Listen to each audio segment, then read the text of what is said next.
मुजफ्फरनगर की एक माँ का उसके भाई के साथ एक इतना भयानक सच, एक इतना भयानक इंसिडेंट जिसकी वजह से उनके पड़ोस के सारे लोग बहुत ही ज़्यादा परेशान हो गए थे। उनको अपनी आंखों पे यकीन नहीं हो रहा था। इसी के चलते ये जितने भी पड़ोस के घर थे, इनके घर पे 2 दिन तक खाना तक नहीं बना। इनफैक्ट पड़ोस के कुछ लोग पागल भी हो गए थे, बीमार भी हो गए थे। आखिरकार इतना भयानक था क्या? चलिए जानते हैं।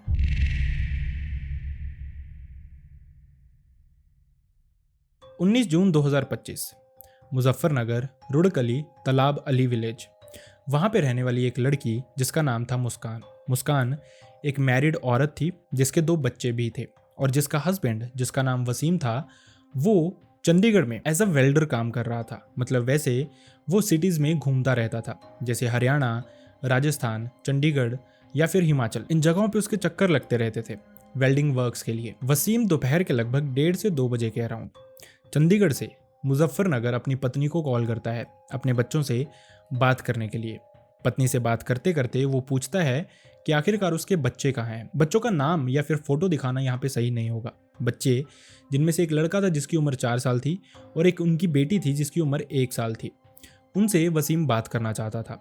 इसी के चलते मुस्कान वसीम को बताती है कि उनके जो दोनों बच्चे हैं उन्होंने सुबह चाय और बिस्किट खाए हैं, जिसके बाद वो लगभग 12 बजे के अराउंड सो गए थे और अभी तक उठे नहीं हैं। लेकिन इस कॉल के दौरान ही जो मुस्कान थी वो अपने बच्चों के पास पहुंचती है उनको उठाने के लिए, जब वसीम कॉल पे ही था।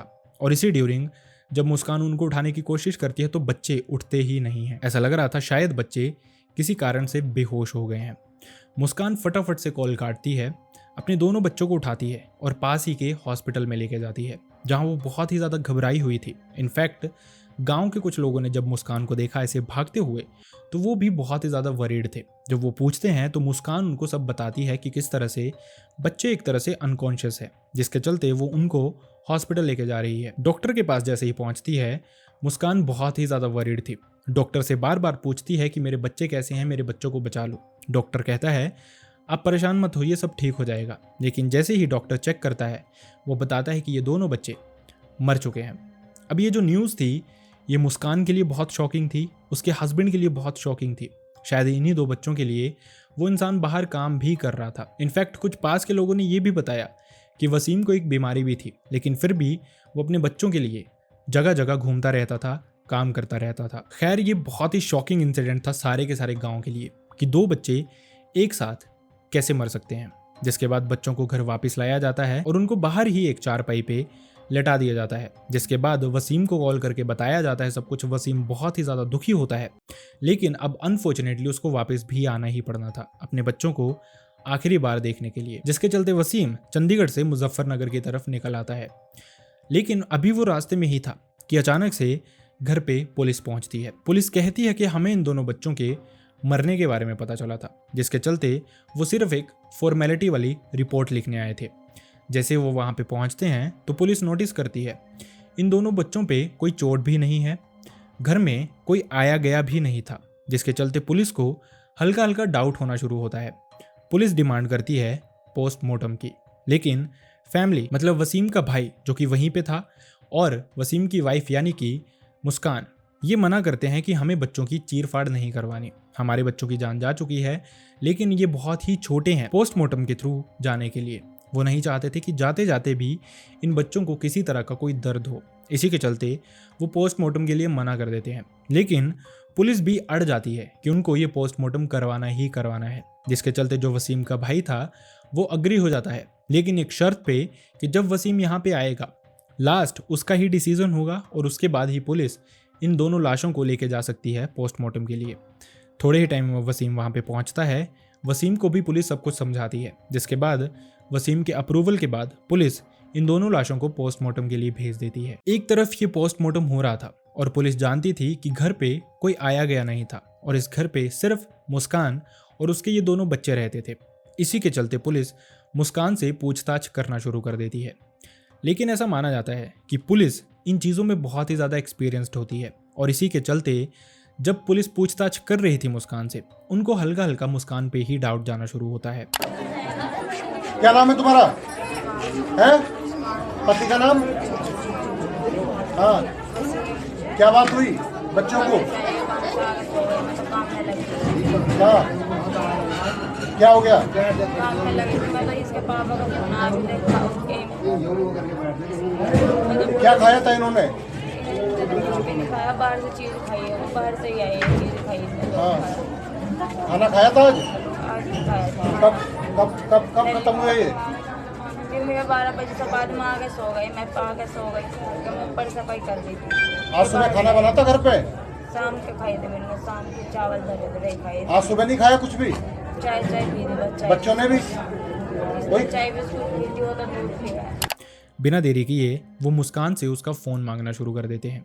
मुस्कान कहती है कि उसका फ़ोन अभी यहीं पे था, लेकिन उस समय नहीं मिल रहा था। मतलब कि शायद इतने सारे लोग आए हुए थे गांव के उनके घर पे, तो चोरी हो गया है। अब यहाँ पे जो पुलिस का डाउट था वो थोड़ा और बढ़ जाता है। पुलिस बिना देरी किए मुस्कान का नंबर लेती है और उस पर कॉल करती है, लेकिन कॉल करते ही ये नंबर स्विच ऑफ आता है। जब मुस्कान से पुलिस दोबारा पूछताछ करती है तो उसकी बहुत सारी स्टेटमेंट्स बदल जाती हैं। उसके चेहरे पे घबराहट क्लियरली दिखाई दे रही थी और कुछ ना कुछ गड़बड़ ज़रूर है मुस्कान की तरफ से, ये भी क्लियर हो गया था। इसी के चलते पुलिस मुस्कान को पूछताछ के लिए लेके जाती है। पहले तो मुस्कान वही बताती रहती है जो कि वो सुबह से पुलिस को बताती आ रही थी, लेकिन जब पुलिस स्ट्रिक्टली मुस्कान से पूछताछ करती है तो मुस्कान बहुत सारे सच उनके सामने खोलती है। मुस्कान एक इतना डार्क सीक्रेट उनके सामने रखती है जो सुन के सबके पैरों तले की जमीन खिसक गई, चाहे वो पुलिस हो चाहे वो उनके सराउंडिंग के लोग हों। मुस्कान ने बताया कि उसका अपने ही बुआ के बेटे के साथ, जिसका नाम जुनैद है, उसके साथ अफेयर चल रहा था पिछले लगभग 2 सालों से। और ये जुनैद खेड़ी फिरोजाबाद का रहने वाला था, लेकिन जब भी वसीम घर के बाहर होता था वेल्डिंग वर्क के लिए, तो उस दौरान जुनैद उनके घर पे आता जाता रहता था। 2 बच्चे थे जिनको शायद अभी देश दुनिया की होश नहीं थी, और इस दौरान मुस्कान अपनी बुआ के बेटे के साथ यानी कि अपने भाई के साथ ही रातें बिताती थी। पीछे से वसीम को कुछ भी पता नहीं था। जैसे जैसे ये समय बीत रहा था, मुस्कान और जुनैद प्लान करते हैं शादी करने का, लेकिन जुनैद बेरोजगार था। मतलब वो हल्का फुल्का काम करता भी था तो भी उसकी इनकम इतनी ज़्यादा नहीं थी कि वो मुस्कान का भी खर्चा उठाए और उसके बच्चों का भी खर्चा उठाए।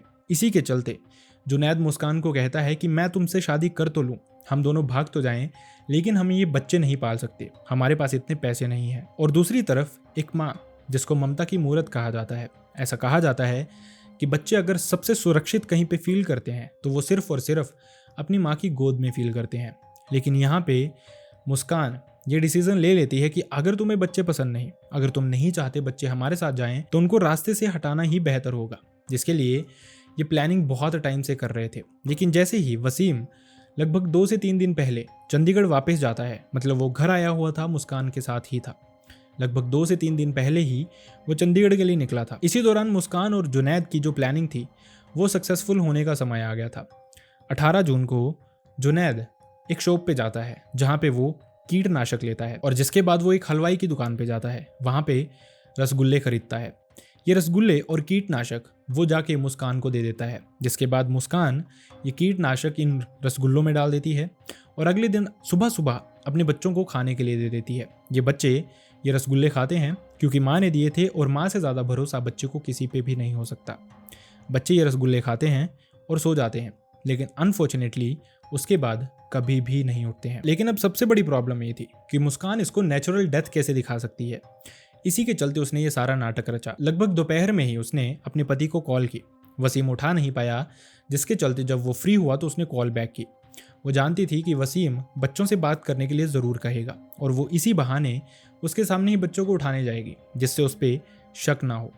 ये राज खुलते ही वसीम और उसके गांव के लोग बहुत ही ज़्यादा परेशान हो गए। वसीम सिर्फ और सिर्फ मुस्कान और जुनैद के लिए फांसी की डिमांड कर रहा है। मेरी तो प्रशासन से भी और मुख्यमंत्री से भी बस यही अपील है कि मुझे इंसाफ मिले, मेरे बच्चों को इंसाफ मिले, और ऐसी हर औरत को फांसी और उम्र कैद मिलनी चाहिए जो अपने बच्चों को, अपने पतियों को मार रही है। बस मेरी तो यही हाथ जोड़ के गुजारिश है। इनफैक्ट उनके जो कुछ पड़ोसी हैं वो इस चीज़ को एक्सेप्ट ही नहीं कर पा रहे, बहुत बुरी तरह से कुछ बीमार हो गए हैं।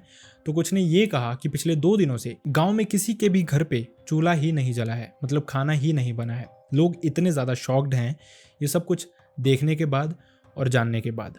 खैर, पोस्टमार्टम रिपोर्ट में चीज़ें क्लियर नहीं हो पाई। मोस्ट प्रोबेबली अभी तक तो मुस्कान और जुनैद पुलिस की कस्टडी में है, लेकिन अगर कुछ इसी तरह से प्रूफ नहीं हो पाया तो इन दोनों को बेल मिलते भी देरी नहीं लगेगी। शायद कहीं ना कहीं हमारा सिस्टम फेल ज़रूर हो रहा है।